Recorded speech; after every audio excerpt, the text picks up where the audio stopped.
Assalamualaikum warahmatullahi wabarakatuh. Eh, kita sudah sampai pertemuan 14 sebenarnya di dunia nyatanya. Ya, jadi hari ini kita akan belajar. Jadi tinggal 3 pertemuan lagi ya. Ya, karena satu dan lain hal harus kelas online. Karena ya ada kesalahan teknis sedikit di Fakultas Teknik. Jadi teman-teman sekalian harus belajar online dulu. Hari ini kita akan belajar influence line ya. Influence line ya. Nah, apa sih ini influence line? Jadi influence line itu garis pengaruh ya. Ya. Secara harfiah itu disebutnya garis pengaruh. Contohnya begini, teman-teman. Jadi ada satu struktur jembatan seperti ini misalnya. Kemarin kan kita sudah ini seperti ini strukturnya. Ini kalau di aslinya sebenarnya ini bentuknya pilar ya. Jadi kalau di dunia nyatanya bentuknya seperti ini, ada pilar gitu ya. Oke, sini juga ada pilar. Nah, di sini misalnya pilar juga ya. Ini jembatan gitu ya. Ini ada gini. Nah, gunung bentuknya gini nih. Oh, oke. Nah, jadi di struktur seperti ini kita waktu kemarin belajar tentang struktur statis tertentu ya. Struktur statis tertentu, bukan tak tentu, tertentu. Nah, sekarang yang kita sekarang lihat ini apakah struktur statis tertentu atau tak tentu. Ini adalah tertentu ya, atau determinate beam. Kenapa dia tertentu? Ya, karena ada ini ya, ada hinge di situ. Jadi dia memisah sistem yang kiri dan yang kanan. Sistem yang kiri itu ada berapa reaksi? Ada 3 ya, 1, 2, sama 3 gitu ya. Kalau kanan juga seperti itu, sehingga dia masih memenuhi syarat struktur statis tertentu, yaitu kurang dari sama dengan 3 reaksi yang tidak diketahui. Makanya dia struktur statis tertentu. Nah, karena ada hinge gitu ya. Oke, sudah kita lihat ini begini. Kemarin itu kita belajar beban-beban yang diam ya, beban-bebannya diam seperti ini satu misalnya. Oke, kita hitung dapat gitu ya. Terus habis itu misalnya di sini kita hitung dapat di sini ini misalnya A, ini B, ini C, ini C, ini D, ini E. Kita dapat RAV-nya di situ 7 kilonewton misalnya ya. Misalnya aja RAV-nya dapat 7 kilonewton. Bagaimana kalau saya hapus ini, saya pindahkan bebannya di sini? Pasti bebannya yang tadi kita hitung berbeda dong. RAV-nya pasti beda dong. Jadi RAV-nya itu misalnya di sini jadi karena dia makin mendekat maka makin besar ke tengah jadi 9 kilonewton gitu kan ya. Kalau ini saya hapus lagi, itu saya hapus lagi maka bebannya di sini dia misalnya RAV-nya berubah menjadi 9,5 kilonewton. Nah, gitu. Jadi ketika bebannya bergerak, maka reaksi di A itu akan berubah-ubah. Misalnya yang tadi saya bilang bebannya di sini RAV-nya 7. Kita hapus, bebannya pindah di sini, RAV-nya 9. Kita hapus, bebannya di sini, RAV-nya 9,5. Jadi berubah-ubah seiring perubahan letak dari beban begitu ya, teman-teman sekalian. Nah, makanya muncullah konsep kalau begitu misalnya kita hitung satu-satu begitu di semua titik maka pusing ya. Kita bakal berlembar-lembar begitu akan mengerjakannya. Nah, makanya itu adalah yang disebutnya influence line atau garis pengaruh gitu. Jadi kita tidak perlu lagi menghitung beban itu ketika bebannya bergerak. Jadi nanti misalnya nih ada mobil gitu ya. Ini mobil. anggaplah ini mobil gitu ya, mobil traktor. Dia menuju ke sana gitu. Dia terus. Misalnya dia di titik ini, di titik kita ganti warna aja lah. Di titik kuning, ini bebannya begini. Terus dia di titik sini makin tinggi. Dia di titik sini makin tinggi. Dia titik sini, RAV-nya di sini reaksinya malah minus misalnya. Nah, titik sini, malah makin minus. Jadi seperti itu ininya beban bergeraknya. Jadi karena nanti kan kita mau merancang kolom. Misalnya kita dapat grafiknya seperti ini. Di titik A ya. Kalau kita hanya meninjau titik A. Jadi misalnya grafiknya tadi begini terus nah begitu. Ini misalnya 2 ini 2 misalnya aja ya. Jadi ini 1 aja misalnya. Ini 3 misalnya. Nah, jadi misalnya bebannya ini 4 kilonewton ya. Jadi 4 dikali 2 jadi 8 kilonewton maksimum. Dan di sini ada positif ya. Dan ini negatif 4 kali 3 12 kilonewton. Nah, jadi kolom yang ini harus bisa menerima beban tarik positif sebanyak dia didesain bisa menerima beban tarik 8 kilonewton dan dia didesain bisa menerima beban tekan. Kan minus itu tekan, ingat, positif itu tarik sebanyak 12 kilonewton. Nanti kalian akan belajar bagaimana cara mendesain kolom, mendesain struktur batang tekan, batang tarik itu di beton 2 atau beton 1 dengan struktur kayu atau struktur baja ya. Di situ nanti akan belajar. Tapi begitulah caranya pembawaannya. Jadi seperti itu. Kita ini dulu. Itulah basic konsep dari influence line. Nah, jadi pertemuan ini kita akan membahas reaksi dulu ya. Reaksi perletakan. Yang saya bilang tadi RAV, RBV-nya ya. Setelah itu kita akan membahas nanti akan sampai di diagram ya. Diagram influence line-nya. Minggu depan kita akan membahas saya harap juga bisa langsung tugas besarnya bisa langsung dikerjakan ya karena susah 3 minggu. Semoga bisa selesai lah. Jadi saya juga akan mengupload reaksi shear atau lintang atau geser ya, lintang atau geser.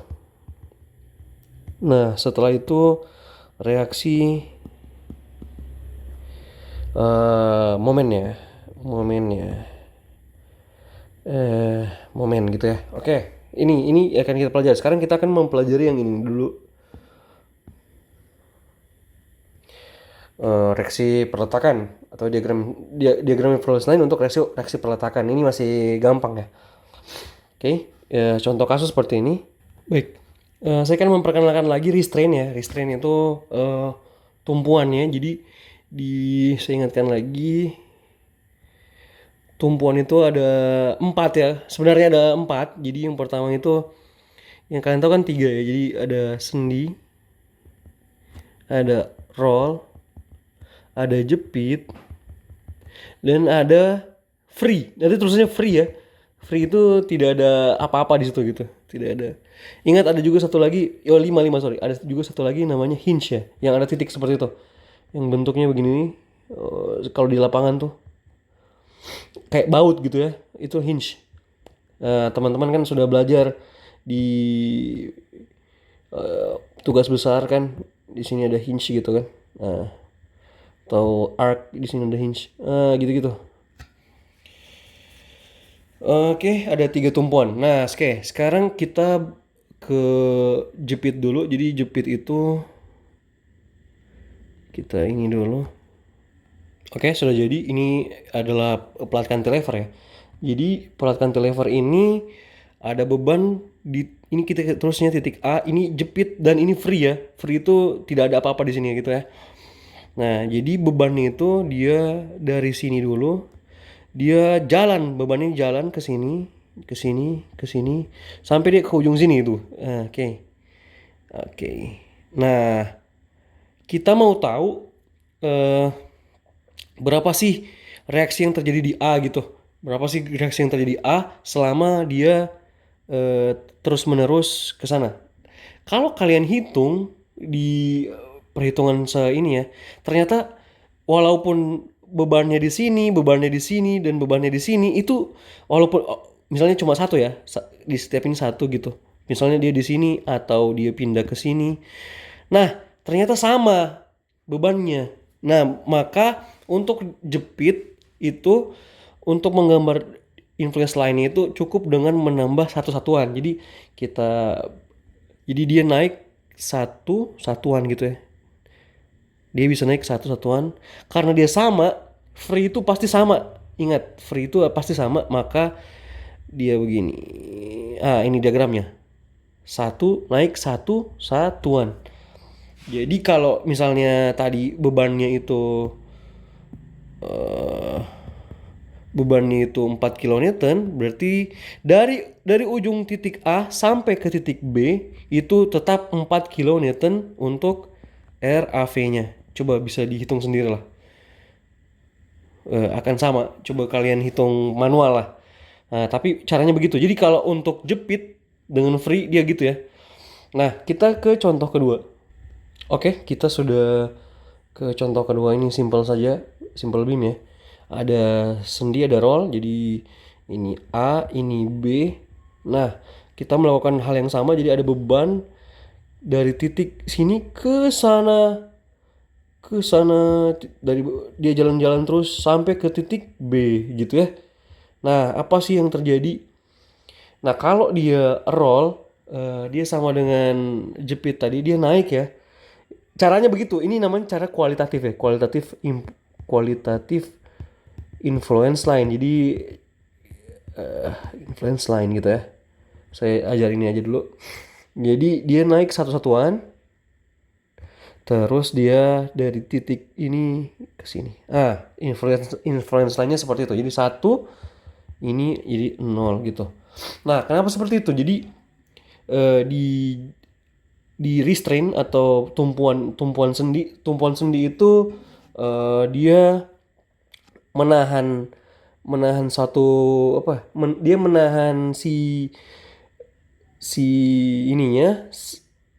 Intinya adalah roll dan sendi itu menahan ya, dia menahan. Nanti akan teman-teman lihat lah contoh berikutnya, nanti bisa lebih jelas. Dia menahan bebannya. Jadi satu naik. Ini kalau kita tinjau dari titik B ya. Jadi tinjau dari titik B, satu naik 0 tuh. Kalau kita tinjau dari titik A, misalnya kita tinjau dari titik A juga. Misalnya saya mau hitung dari titik A gitu. Maka satu naik terus sampai dia 0, dia turun gitu 0 sampai titik B 0. Karena restrain atau tumpuan ini menghalangi beban lebih gitu. Jadi kan misalnya kalau ke teman-teman lihat di momen juga kan gitu. Jadi dia menghalangi gitu. Ya, semoga mengerti lah. Jadi influence line ini kita meninjau per titik. Jadi misalnya kalau tadi cantilever tidak bisa ya karena satunya free, tidak ada kan, jadi tidak bisa ditinjau. Kalau ini misalnya kalian tinjau titik A, berarti influence line-nya itu naik satu kali terus turun turun begitu. Kalau titik B, yang ditinjau berarti berkebalikannya. Nah, oke. Kita supaya paham, kita lihat contoh yang lebih lebih kompleks lagi. Baik, ini ada contoh ketiga. Jadi ini A, ini B, ini C, ini D. Jadi ada struktur statis tertentu ya. Jadi roll, hinge, roll dengan sendi gitu ya. Jadi, nah, bagaimana influence line ya? Influence line itu ketika kita tinjau A, kita jadi tinjau A ya.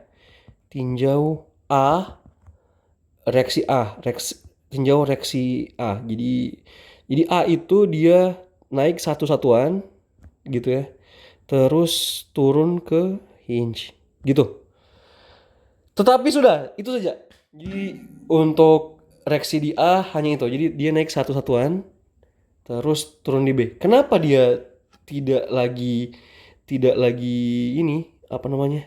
Menerus gitu. Misalnya menerus seperti ini. Tidak bisa ya karena C dan D itu adalah restrainnya roll. Jadi dia menahan bebannya sehingga tidak lagi ada gitu. Dia sehingga tidak bisa berotasi lagi. Jadi eh, stuck di situ gitu. Jadi bagaimana ya jalan menjelaskannya? Itu intinya itu gitu. Jadi naik satu satuan B, tapi sebenarnya kalau ada satu lagi, misalnya ada lagi hinge di sini, mungkin bisa ya jadi gini. Nah, jadi harus ketemu. Jadi garis lainnya itu harus ke titik nol di sini. Di roll atau di sendi harus titik nol ketika kalau dinaikkan. Jadi segmen C dan D ini memaksa tetap berada di tempat gitu. Jadi tidak bisa kemana-mana influence lainnya. Ya, kita coba contoh lain. Sekarang kita coba tinjau C ya. Kita coba tinjau C. Oke. Jadi C ini kita naikkan. Jadi begitu selalu ya. Misalnya mau buat influence lain, reaksi influence lain, jadi dinaikkan satu gitu, dinaikkan satu. Misalnya kita tinjau C, berarti kita naikkan C1 gitu, satu gitu kan. Kita naikkan C1. Nah, ternyata influence line kalau kita tinjau C itu, maka kita tarik garis dari sini, ceng, 2 kali lipatnya, jadi terus ditutup dengan A. Ah, kalau gini bisa. Ini adalah influence line di C. Kalau kita tinjau C, jadi dia ini satu, dia ini dua, tunggu ya.